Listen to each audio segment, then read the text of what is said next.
Hello friends, आज हम बनाएंगे बहुत ही टेस्टी मार्केट स्टाइल घेवर घर पर ही, वो भी बहुत ही आसान तरीके से। घेवर बनाना हमें जितना मुश्किल लगता है, लेकिन ये मुश्किल इतना होता नहीं है। ये बहुत ही आसान सी रेसिपी है, ये मिनटों में बन जाता है। बस हमें कुछ छोटे छोटे से ट्रिक्स पता होने चाहिए। तो बस आज मैं इस वीडियो में आपको हलवाई वाले सारे राज बताऊंगी, जिससे कि आप भी घर पर ही मार्केट जैसा टेस्टी और जालीदार घेवर बनाकर रेडी कर सकेंगे, वो भी बहुत आसानी से। ये घर पर ही आपका घेवर बहुत ही क्रिस्पी और बहुत ही टेस्टी बनेगा, वो भी बिना किसी फालतू मेहनत के। अगर आप बिगनर्स हैं तब भी आप पहली बार में ही परफेक्ट घेवर तैयार कर लेंगे। तो मैं इस वीडियो में सारे परफेक्ट रेशो बताऊंगी, आप किस रेशो के साथ परफेक्ट घेवर बना सकते हैं। तो सबसे पहले हम यहाँ पर रबड़ी तैयार करेंगे। रबड़ी बनाने के लिए मैंने यहाँ पर 1 दिन की मलाई ली है और उस मलाई में मैंने यहाँ पर ऐड किया है 1 कप मिल्क पाउडर और साथ में मैंने यहाँ पर 1 कप दूध यूज़ किया है और इन सारी चीज़ों को मिक्स कर दिया है। मिक्स करने के बाद ही हम यहाँ पर गैस फ्लेम को ऑन करेंगे और गैस फ्लेम को मैंने अब स्लो कर दिया है। सारी चीज़ें मिक्स करने के बाद गैस फ्लेम को स्लो कर दिया है। तो हमने ये सारी चीज़ें पहले मिक्स कर ली हैं, उसके बाद ही हमने गैस फ्लेम को ऑन किया है और स्लो फ्लेम पर ही इसको हम तब तक पकाएंगे जब तक कि अच्छी तरह से गाढ़ा ना हो जाए। ये 5-7 मिनट में ही अच्छी तरह से गाढ़ा हो जाता है। अगर आप दूध से रबड़ी रेडी कर रहे हैं तो 1 लीटर दूध को आप स्लो फ्लेम पर गर्म करने के लिए रख दें और थोड़ी देर में आपकी रबड़ी गाढ़ी गाढ़ी तैयार हो जाएगी। तो आप देख सकते हैं 5 से 7 मिनट हुए हैं तो हमारी रबड़ी भी रेडी हो चुकी है। इसी स्टेज पर अब हम गैस फ्लेम को ऑफ कर देंगे। अब हम इसे ठंडा होने के लिए साइड में रख देंगे। थोड़ी देर में ही हमारी ये रबड़ी ठंडी हो जाएगी और आप देख सकते हैं ठंडी होने के बाद ये रबड़ी कितनी गाढ़ी हो गई है। जब ये रबड़ी गर्म थी तो कितनी पतली थी और अब ये रबड़ी ठंडी होने के बाद कितनी गाढ़ी हो गई है। तो अब हमारी रबड़ी रेडी हो चुकी है। अब हम इसे रखेंगे साइड में। अब हम रेडी करेंगे घेवर के लिए चाशनी। मैंने यहाँ पर 1 बाउल चीनी लिया है और उसका आधा मैंने यहाँ पर पानी डाला है। जितनी हमने चीनी ली थी, जिस बाउल से हमने चीनी ली है उसी बाउल का आधा हमने पानी ऐड किया है। हमें यहाँ चाशनी थोड़ी सी गाढ़ी बनानी है और इसमें मैंने यहाँ पर ऐड कर दिया है केसर, जिससे कि हमारी चाशनी का कलर अच्छा आए। अब हम इसे अच्छी तरह से पकाएंगे जब तक ये अच्छी तरह से गाढ़ी ना हो जाए। घेवर में हमें थोड़ी सी गाढ़ी चाशनी ही चाहिए होती है, इसीलिए हमने यहाँ पर कम पानी का यूज़ किया है। तो आप देख सकते हैं कि हमारी जो ये चाशनी है वो बनकर तैयार हो गई है।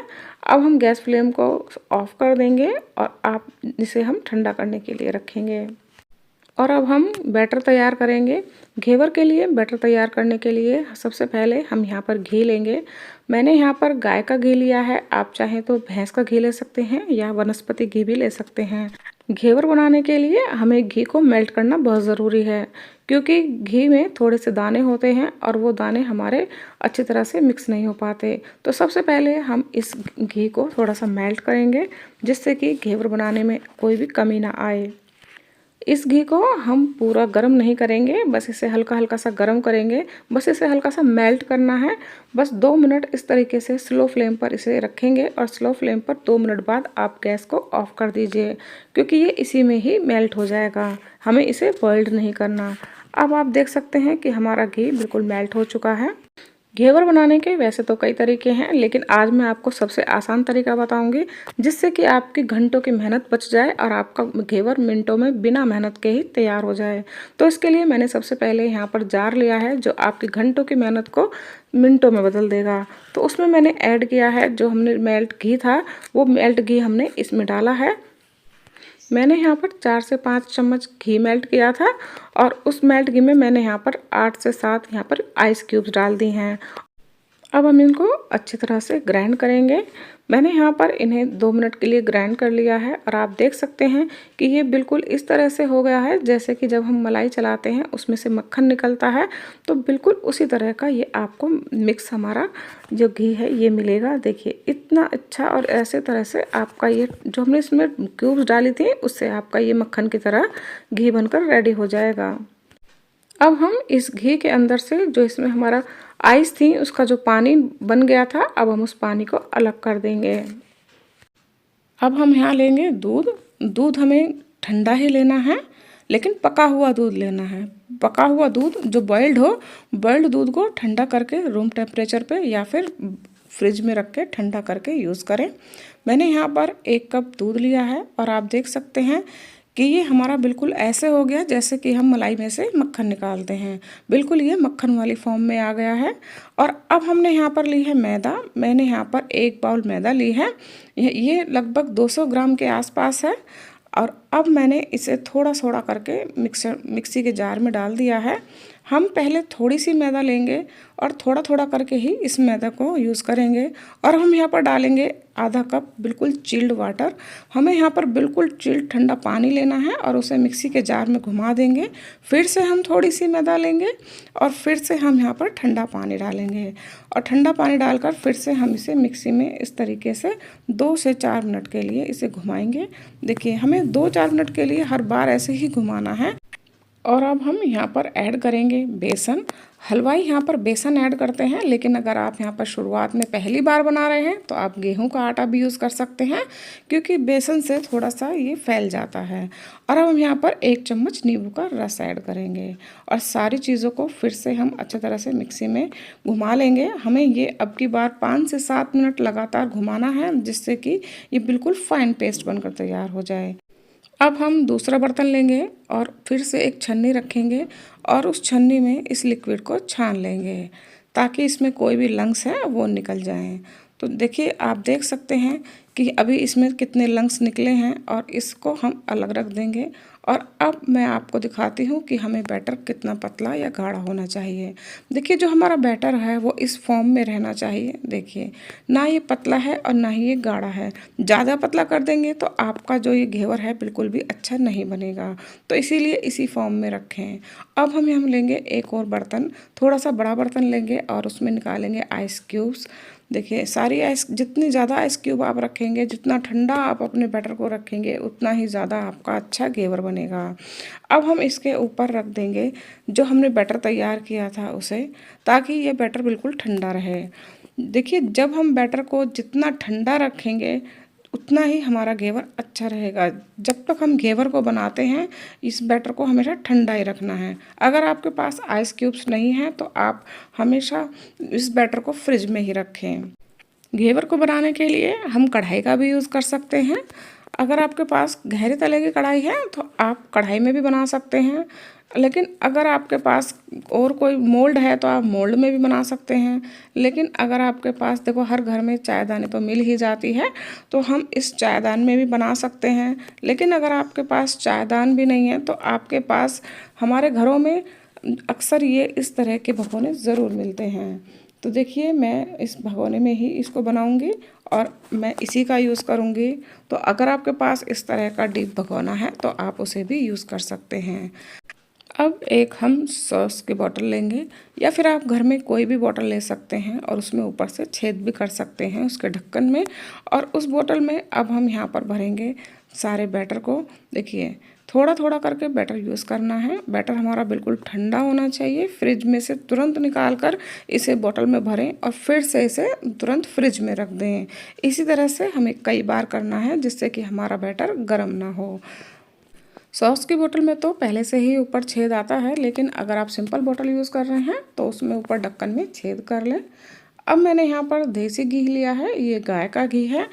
आप भैंस का घी या फिर वनस्पति घी और या फिर आप रिफाइंड ऑयल भी यूज़ कर सकते हैं। ये जब बिल्कुल तेज़ गर्म हो जाए हमारा घी या ऑयल, उस तेज़ गरम पर ही इस तरह से थोड़ा थोड़ा सा हम इसे डालते जाएंगे। हमें 2-2 4-4 बूंद करके ही इस तरह से बैटर को डालना है। और बैटर को जब हमारा ये हल्का हल्का सा ब्राउन हो जाए, हल्का हल्का सा कुक हो जाए, तब हमें ये दोबारा से ऊपर से डालना है। हमें हमेशा कच्चा ही नहीं छोड़ना। जब ये हल्का सा पकने लगे तब हम थोड़ा थोड़ा करके इस तरीके से, बहुत ही थोड़ा थोड़ा इस तरीके से ऊपर से डालते जाएंगे और इसे पकाते जाएंगे। जब ये हमारे नीचे की परत बिल्कुल पक जाएगी, वो हल्की गोल्डन ब्राउन होने लग जाएगी, तब हम दोबारा से डालेंगे। इस तरीके से हमें थोड़ा थोड़ा बैटर डालते हुए इस घेवर को पकाना है। जितना मोटा आपको चाहिए उतना मोटा आप इसको बना सकते हैं, लेकिन आप इसे ज़्यादा मोटा ना बनाएं, मीडियम साइज़ का ही बनाएं, तभी ये अच्छे तरीके से पकेगा। अब इस तरीके से ये आप देख सकते हैं कि ये फिर से गोल्डन ब्राउन हो गया है। अब हम इसमें बीच में से छेद करते रहेंगे। देखिए इस तरीके से हमने फिर से डाल दिया है, और अब हम इसमें बीच में से जगह बनाएंगे जिससे कि हम इसे बाहर आसानी से ला सकें। आप कोई बेलन ले लीजिए, या फिर आप इस तरह का कोई जो लस्सी को बनाते हैं उसकी जो वो लस्सी बनाने वाली नीचे से रही होती है, उसको लस्सी मथने वाली को भी नीचे से इस तरह से छेद कर सकते हैं। फिर से हम इस तरह से छेद करते जाएंगे और ऊपर से हम हल्का हल्का बैटर डालते जाएंगे, उसे पकाते जाएंगे, और यही प्रक्रिया हमें 10 से 15 बार करनी है। अब आप देख सकते हैं कि बीच में से तो जगह हो गई है और चारों तरफ से हमारा घेवर पकने लगा है। फिर से अब आप इसे चमचे की सहायता से भी डाल सकते हैं। तो मैंने यहाँ पर अब चमचा यूज़ किया है। देखिए इस तरीके से अब हम इसमें चमचे से भी डाल सकते हैं। तो मैंने एक बार इस तरीके से बैटर को डालती जा रही हूँ, फिर पकाती जा रही हूँ, फिर थोड़ा सा बैटर डाल रही हूँ, फिर पका रही हूँ, फिर जब वो हल्का सा गोल्डन ब्राउन हो जाता है फिर से मैं उसको डाल रही हूँ। तो इसी प्रक्रिया को अब हम 10 से 12 बार करेंगे, और हम बैटर को फिर रख देंगे फ्रिज में ताकि हमारा बैटर गर्म ना हो। इस तरीके से हमें ये सारा घेवर बनाना है। ये घेवर हमें फुल फ्लेम पर बनाना है, तभी ये अच्छा बनेगा। अब आप देख सकते हैं कि जो हमारा ये घेवर है कितना बढ़िया पका है, ना ज़्यादा डार्क ब्राउन हुआ है ना ही ये कच्चा है, कितना बढ़िया बनकर तैयार हुआ है, और जाली भी कितनी अच्छी है। मैं आपको बाहर प्लेट में रखकर दिखाती हूँ। अब हम एक प्लेट के ऊपर छन्नी रखेंगे जिससे कि इसका जो एक्स्ट्रा ऑयल या घी है वो निकल जाए। अब आप देख सकते हैं 5 मिनट बाद मैं आपको दिखा रही हूँ। देखिए कितनी बढ़िया जाली बनकर तैयार हुई है। देखिए आप देख सकते हैं जाली भी अच्छी बनी है, पका हुआ भी अच्छा है, ना बिल्कुल डार्क कलर भी नहीं आया है। तो कितना बढ़िया एकदम क्रिस्पी बनकर ये तैयार हुआ है। अब हम इसके ऊपर डालेंगे चाशनी। जो हमने चाशनी बनाई थी थोड़ा थोड़ा उसे डाल सकते हैं ऊपर से, इस तरह से चमचे की सहायता से डाल दीजिए। आप ज़्यादा चाशनी बना रहे हैं तो आप इसे चाशनी के अंदर एक बार डिप करके बाहर निकाल सकते हैं। तो इस तरीके से हमने यहाँ पर चाशनी डाली है जिससे कि जो एक्स्ट्रा हमारा जो चाशनी है वो निकल जाएगी। और अब हम इसके ऊपर रबड़ी जो है अप्लाई करेंगे। जो हमने रबड़ी बनाई थी उस रबड़ी को आप डाल सकते हैं। अगर आपके पास रबड़ी नहीं है तो आप मलाई का भी यूज़ कर सकते हैं। इस तरीके से चारों तरफ थोड़ा थोड़ा करके हमने यहाँ पर रबड़ी को फैला दिया है। आप देख सकते हैं कि कितना बढ़िया हमारा घेवर बनकर तैयार हो रहा है, कितना अच्छा लग रहा है। ये बिल्कुल हमारा हलवाई स्टाइल ही घेवर बनकर तैयार होगा। देखिए अब हमने इसको दूसरी प्लेट में रख दिया है जिससे कि एक्स्ट्रा चाशनी अलग हो गई है। इस तरीके से अब हम ऊपर से इसमें थोड़े से ड्राई फ्रूट्स ऐड करेंगे जिससे कि ये हमारा घेवर और भी हेल्दी बनेगा और देखने में भी ये बहुत ही सुंदर लगेगा। तो ड्राई फ्रूट्स तो हमारी हेल्थ के लिए अच्छे होते ही हैं। आप अपने मनपसंद के ड्राई फ्रूट्स इसके ऊपर ऐड कर सकते हैं, या फिर आप ड्राई फ्रूट्स ना भी डालें तो भी ये घेवर हेल्दी है। अब हम यहाँ पर थोड़ा सा सिल्वर पेपर लगा देंगे जिससे कि ये और भी अच्छा लगेगा, बिल्कुल मार्केट स्टाइल जैसे कि हलवाई बनाते हैं। देखिए अब हमने इसको बनाकर रेडी कर दिया है, आप देख रहे हैं। और थोड़ा सा हम ऊपर से फिर से थोड़े से यहाँ पर हमने बादाम और ये पिस्ते को थोड़ा सा गार्निशिंग कर दिया है जिससे कि घेवर देखने में और भी ज़्यादा अच्छा लगे।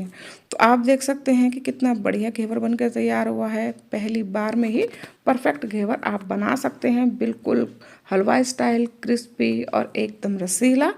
और ये बहुत ही पौष्टिक होता है और हाइजीनिक तरीके से बनाया गया है, घर की चीज़ें ही यूज़ की गई हैं।